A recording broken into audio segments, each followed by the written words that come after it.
নমস্কার বন্ধুরা, আবার চলে এসেছি নতুন একটা রেসিপি নিয়ে। এই গরমের মধ্যে রুই কাতলা মাছের একটা পাতলা ঝোল করে দেখাবো আলু আর বেগুন দিয়ে। তাহলে আমি শুরু করব। কি কি নিলাম আমি এই ঝোলটা করার জন্য? দেখো, আমি কাতলা মাছ নিয়েছি, ধুয়ে পরিষ্কার করে আমি কাতলা মাছ নিয়েছি। আর আমি বেগুন আর আলুটা আমি আগে থেকেই এরকম লম্বা লম্বা করে কেটে ভেজে নিয়েছি।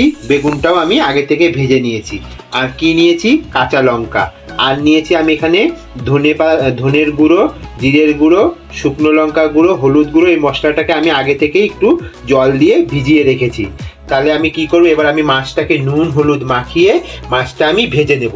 তাহলে এবার দেখো আমি কি করে মাছটা ভাজি। এবার আমি গ্যাসটা অন করে দেবো, কড়াইটা গরম হবে। ততক্ষণে আমি কি করব, মাছটাকে নুন আর হলুদ মাখিয়ে নেব।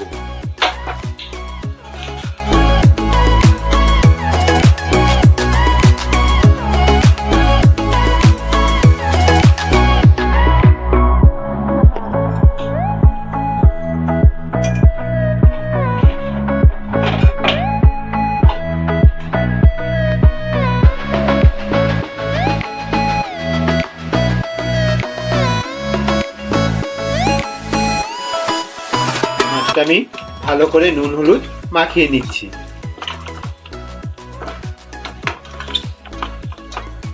সুন্দর করে যেন নুন আর লবণটা মাছের গায়ে ভালো করে ম্যারিনেশন হয়।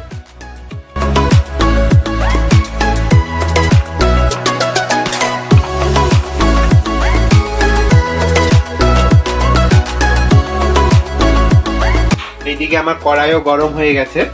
এবার আমি কড়াইতে তেল দিয়ে দেব।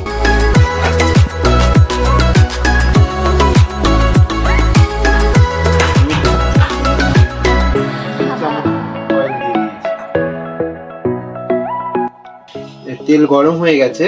এবার আমরা এক এক করে মাছটা ফ্রাই করে নেব। আমি এখানে কাতলা মাছ নিয়েছি, চাইলে আপনারা রুই মাছ দিয়েও এই রেসিপিটা করতে পারেন। আমি এখানে 500 কাতলা মাছ নিয়েছি।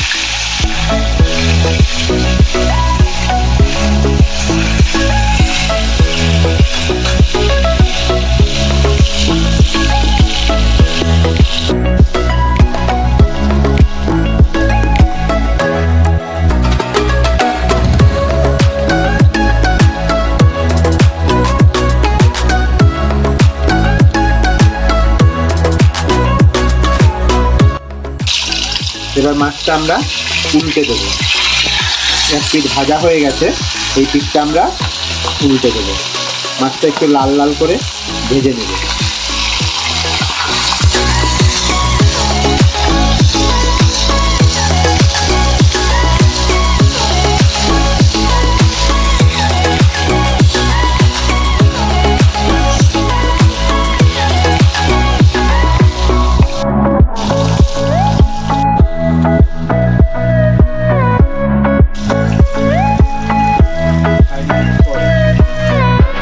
মাছগুলো লাল লাল করে ভাজা হয়ে গেছে। এবার মাছগুলো আমরা একটা প্লেটে নামিয়ে নেব।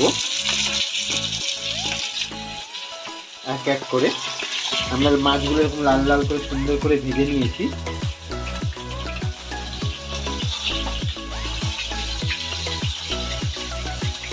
একটা প্লেটে নামিয়ে নেব। বাকি মাছগুলো আমি ঠিক এইভাবেই ভেজে নেব। কালো জিরা ফোড়ন দিয়ে দেবো।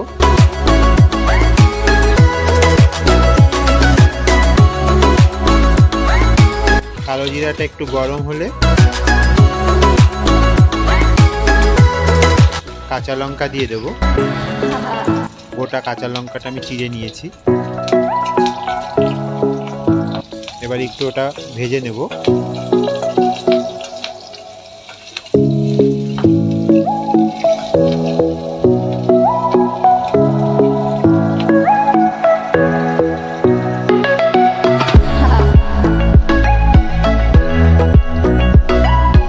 হালকা ভাজা হয়ে গেছে। এবার আমরা মশলাটা অ্যাড করে দেবো। যে মশলাটা আমি ভিজিয়ে রেখেছিলাম সেটা অ্যাড করে দেবো। মশলার বাটিটা ধুয়ে নেব।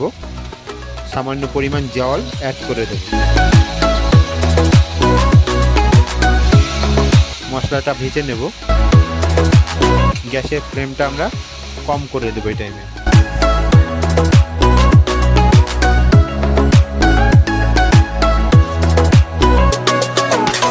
মশলাটা ভাজা হচ্ছে।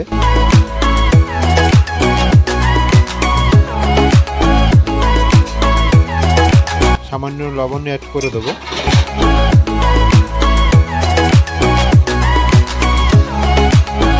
মশলাটা নেড়ে নেব।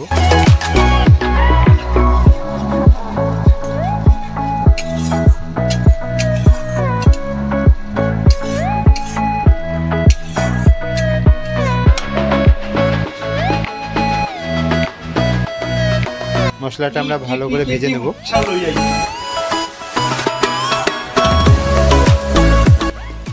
এবার মশলাটা আমাদের তেল ছেড়ে দিয়েছে। এবার আলু আর ভেজে রাখা বেগুনটা আমরা অ্যাড করে দেব।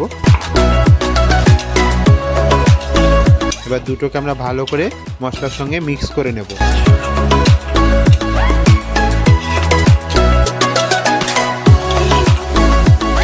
একটু কষিয়ে নেব।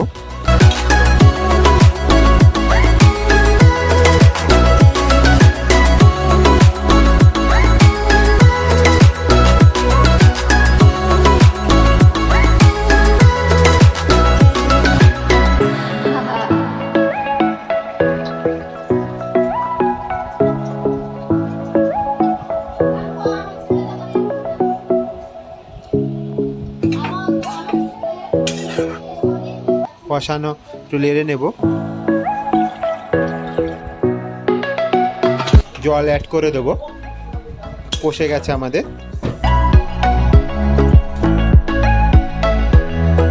পরিমাণ মতো জল দিয়ে দেব।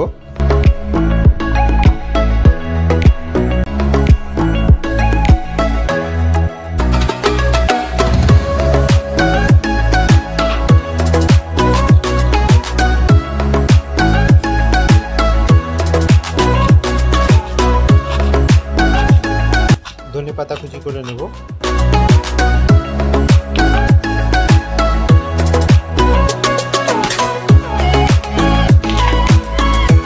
ধনে পাতাটা একটা বলে উঠিয়ে নিয়েছি। মাছের ঝোলটা যখন ফুটে যাবে তখন আমরা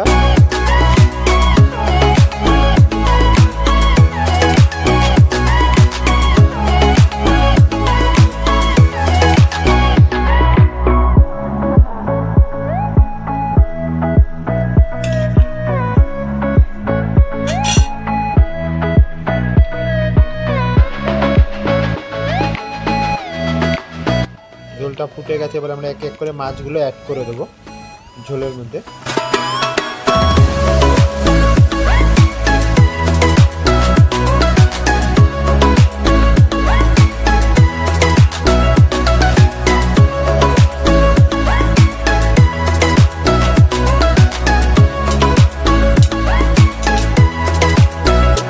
ঝোলটা আমাদের ফুটে গেছে।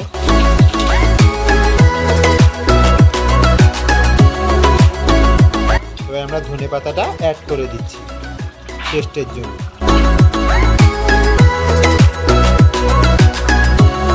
সুন্দর একটা গন্ধ ছাড়বে। আমাদের রেডি হয়ে গেল বেগুন, আলু, ধনে পাতা দিয়ে পাতলা একটা কাতলা মাছের ঝোলের রেসিপি। এবার আমরা একটা থালার মধ্যে ঢেলে থাকে মাছের, তাহলে আপনারা বানিয়ে বাড়িতে খাওয়ার জন্য অনুরোধ রইল।